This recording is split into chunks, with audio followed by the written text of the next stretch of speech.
Once upon a time, in a kingdom far away, there was a king and a queen who lived in a magnificent palace full of riches, splendor, and happiness. But one thing eluded them: a child. For many years, despite all their efforts, the royal couple remained childless. This sorrow was a heavy burden, not only because they longed for a child to love, but also because the king desired an heir to continue his lineage, and the queen yearned to hold a child in her arms.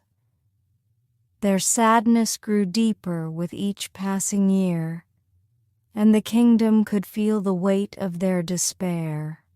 The king and queen, desperate to break the curse of childlessness, consulted wise men and women from across the land.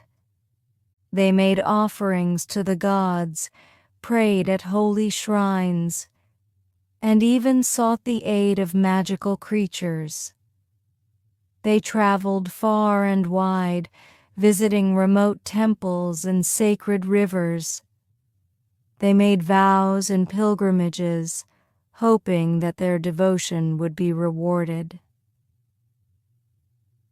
Yet all their efforts seemed in vain, and the royal couple began to lose hope. One fateful day, when the queen was walking alone in the palace gardens, she came across an old woman who was hunched over by a fountain, drawing water into a silver bowl. The woman, whose appearance was humble but whose eyes glistened with wisdom, looked up at the queen and said in a voice that seemed to echo with ancient power, "Your wish shall be granted, but with the gift comes a burden. When the time comes, you must be prepared." The queen, startled by the old woman's sudden appearance and cryptic words, asked, "What do you mean? Will I truly bear a child?" The old woman smiled softly and replied, "Yes, you will bear a daughter. She will be beautiful and full of grace, but beware. Fate is never without its trials. You must trust in the love and strength of your family to overcome what is to come." Before the queen could ask more, the woman vanished as mysteriously as she had appeared, leaving the queen both hopeful and anxious. She rushed back to the palace to tell the king of the strange encounter, but the old woman's words, though promising, left an unsettling feeling in her heart. As the months passed, the queen discovered that the old woman's prediction was true. She was with child. The entire kingdom rejoiced at the news. Bells rang from every tower, feasts were held in every town and village, and the people celebrated with music and dancing. The king and queen, overjoyed with the prospect of a child, began making preparations for the arrival of their long-awaited daughter. When the day of the birth finally came, the queen delivered a beautiful baby girl, just as the old woman had foretold. The child was named Aurora after the dawn, for she brought light and joy into the lives of her parents. The king declared that there would be a grand christening to celebrate the birth of the princess, inviting all the nobility and the people of the land. But most importantly, he invited the fairies of the realm to bestow gifts upon his daughter. In those days, it was customary for fairies to attend royal christenings, each offering a magical blessing to the child. The king sent messengers far and wide to invite the 7 most powerful fairies in the kingdom. These fairies were known for their extraordinary abilities, and each one was entrusted with the power to grant the newborn princess a unique and special gift. The king made sure that everything was prepared for their arrival. Gold and silver were used to create the finest dishes, goblets, and cutlery for the feast. A case of solid gold, inlaid with precious gems, was made for each fairy, containing a spoon, knife, and fork, symbolizing the royal respect and honor toward these mystical beings. On the day of the christening, the palace was adorned with the finest decorations, and a grand banquet was held in the great hall. The fairies arrived in magnificent processions, each traveling in a magical way befitting their power. One came in a carriage pulled by unicorns, another on a cloud of mist, and yet another appeared in a burst of shimmering light. The king and queen welcomed them with open arms, and the celebration was more splendid than anyone could have imagined. Each of the 7 fairies approached the cradle where the baby princess lay, swaddled in silken blankets, her tiny hands resting on her chest. The first fairy, her eyes sparkling with kindness, stepped forward and said, "I grant you the gift of beauty. You shall be the most beautiful person in the world, more radiant than the sun and more graceful than the moon." With a wave of her hand, a soft glow surrounded the princess, as though the fairy had woven light itself into her skin. The second fairy, dressed in robes of deep purple, approached and declared, "I grant you the gift of intelligence.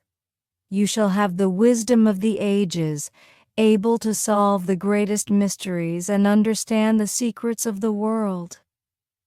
A soft breeze swept through the hall, as if carrying with it the knowledge of generations, gently brushing over the princess.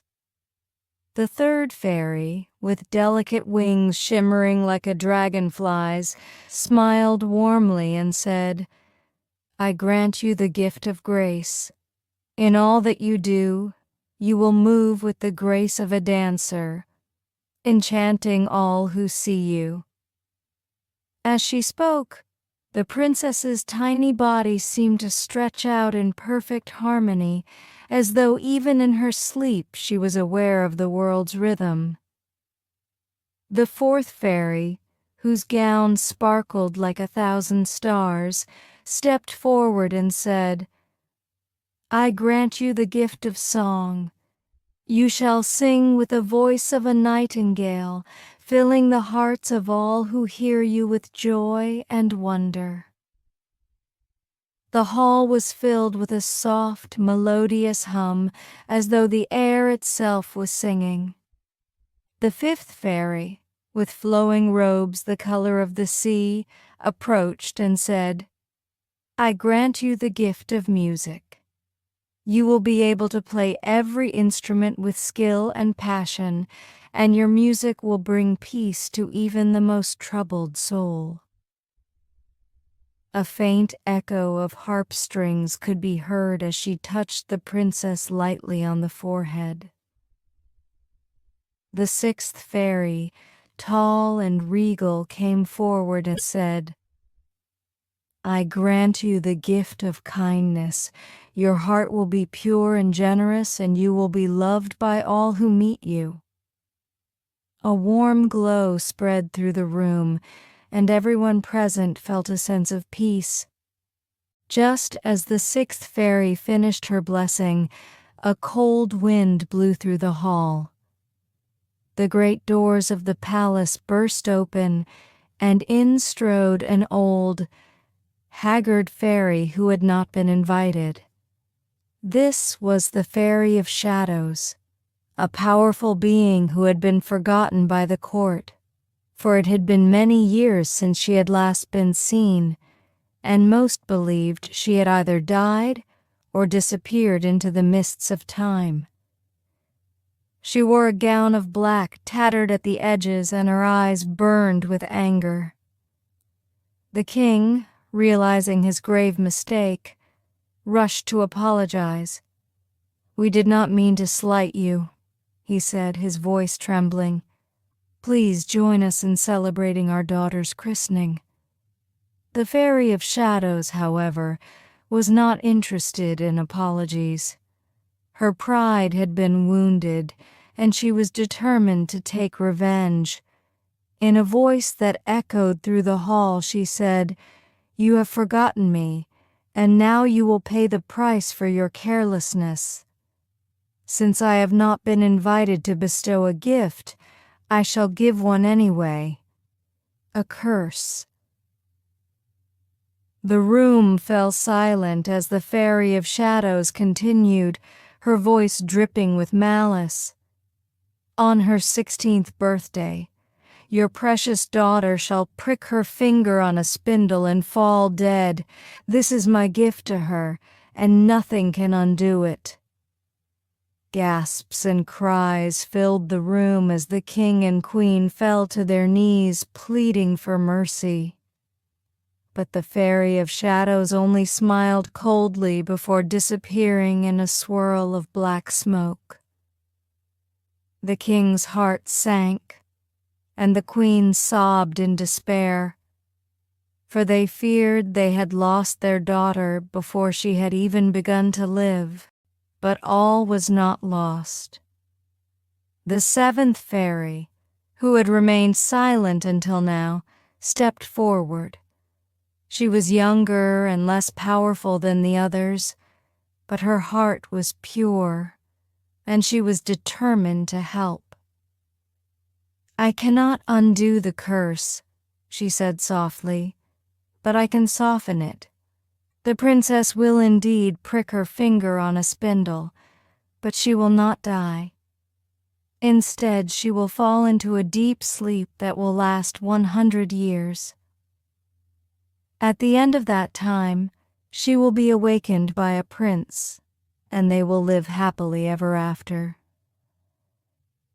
The king and queen, though still heartbroken, were relieved that their daughter would at least not die. They thanked the young fairy with all their hearts, and from that day forward, the king ordered that all spindles be banned from the kingdom. Every spinning wheel was destroyed, and anyone caught with a spindle would be severely punished. For the next 16 years, Princess Aurora grew up surrounded by love and protection. She was, as the fairies had promised, beautiful beyond words, with a radiant smile that could light up even the darkest room. Her intelligence was unmatched, and she had the grace of a dancer, the voice of a nightingale, and the kindness of an angel. The people of the kingdom adored her, and her parents doted on her with all their hearts. But despite the king's best efforts, the curse could not be avoided. On the day of her 16th birthday, Aurora wandered through. Thanks for watching. Don't forget to like and subscribe to our channel. Have a nice day.